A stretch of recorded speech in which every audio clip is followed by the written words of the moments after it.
Petra? The itsy bitsy spider went up the water spout. Amara, can you please turn that thing off? Down came the rain. I've been offered conditional acceptance to Harvard, but it's conditional. Bonjour, madame. Bonjour, ma chérie. Miss Koin, you're really too good for this place. You can always give me a raise. Bloody C in fucking French. Studying is clearly not working. But you can't give up, so... I'm saying there might be a better way to pass than studying.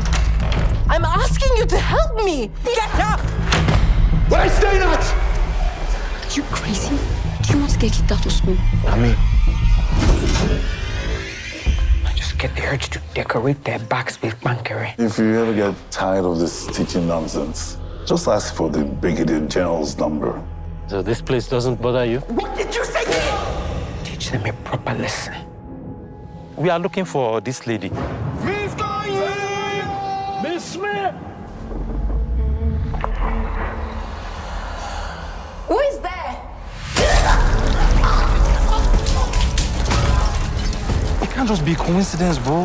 What if something is actually happening?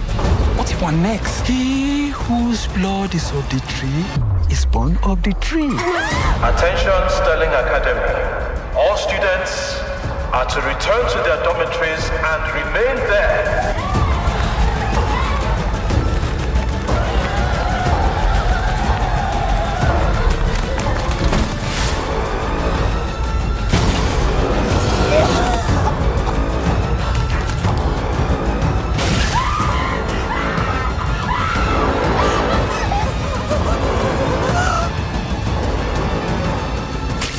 There's a stylistic horror movie coming to Nollywood pretty soon, and boy oh boy, is this trailer something. Miss Koin is the latest product of the enduring collaboration between Nemsia Films and Prime Video, a gift that keeps on giving and giving. It stars Temi Otedola in what I believe will be one of her most defining roles since Kula Falayon's Citation. Most excitedly for me is seeing Michelle Dede take up a starring role after a long time of the industry putting her bouquet of talent on the back burner.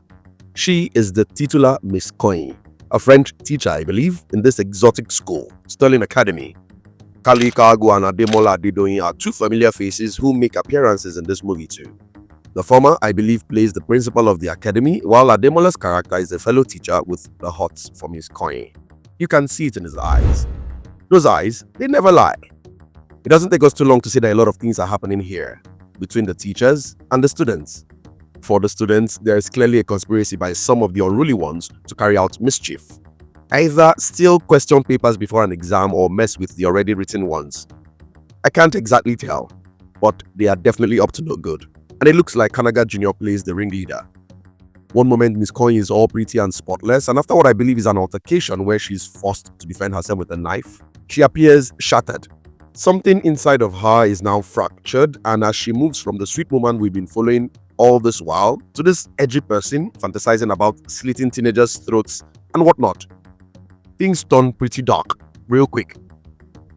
But think about it for a second. Why won't Miss Koin's mind get fractured when she has to deal with all this sort of nonsense in a place like this? Look at this scum of the earth guy played by Keppy Ekpeyong Bassey and the nonsense he tells a teacher in a school environment. If you ever get tired of this teaching nonsense, just ask for the Brigadier General's number. Miss Koin loses it.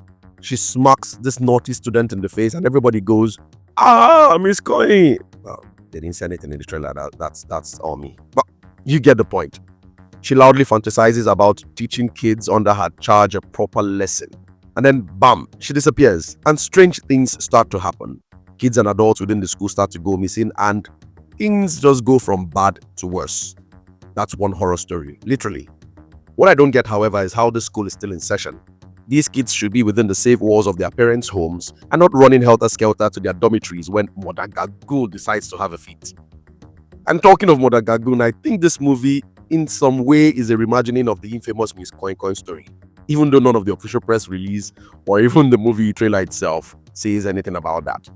This was the one shot that caused me to draw that connection.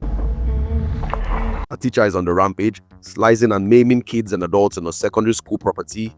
It all looks like it's borrowed from this core Nigerian law. The haunting of people, the chase the death scenes, they are all creatively shot. We see influences of Western culture, which, to be honest, is inevitable, but it all looks like good material. The filmmakers take an idea that is global and try to localize it to fit clearly a localized story, and to me, it looks fine so far. Of course, there are one or two shots that don't exactly look good, like the CGI car crash scene, but overall, I think we're on the right path to being premiumly entertained, or at the very least, decently entertained. I do worry, however, that the final movie might not be really scary in impact. The shots and their composition, like this one where Temi Otedola's Amara should be scared in theory. But while I was watching the trailer, it did nothing for me. I wasn't surprised, I wasn't shocked, and I definitely wasn't scared. Even the scene with the clearly CGI'd car crash, it I watched it with a bare face and I was like, okay, what next?